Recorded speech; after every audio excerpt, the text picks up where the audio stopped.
હમણાં જ મારા એક ભાઈબંધનું એક્સિડન્ટ થયું ભટિંડામાં. પરબતભાઈ, એટલે હું બેસણામાં બહુ જે હકીકત છે તમારી આગળ કહું કે એક્સિડન્ટ થયું ભટિંડામાં. આ જગ જાહેર કિસ્સો છે, તમે જાણો છો, લેજેન્ડર ફોર્ચ્યુનરનું.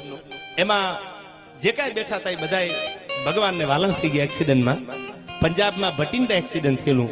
અર્જુન, મારો ભાઈબંધ અર્જુનસિંહ. અને હું જયારે ખરખરામ ગયો ને ત્યારે બધા મને વાત કરતા કે આપણે તો કોને ને ઓળખી, એક્સિડન્ટ થયું, સવારમાં બનાવ બન્યો, પણ ખબર પડી આયા શંકરભાઈ ચૌધરીને. અને એને ઠેઠ પંજાબમાં ફોન કર્યો કે એક્સિડન્ટ થયું, ગાડી અમારી ગુજરાતની છે. જે યુવાનો એમાં સવાર હતા જે પણ ઘટના બની એ અમારા ગુજરાતના છે, મારા ગુજરાતના, મારા બનાસકાંઠાના છે. અને અહીંથી યાને એમપી ને ફોન કર્યો, જે પણ કાંઈ એમને વ્યવસ્થા થતી એ કરી દીધી. અહીંથી મને એ જે સ્થાનિક માણસો જેના ઘરે હું ખરખરે ગયો એને વાત કરી, એ તમને કરું છું.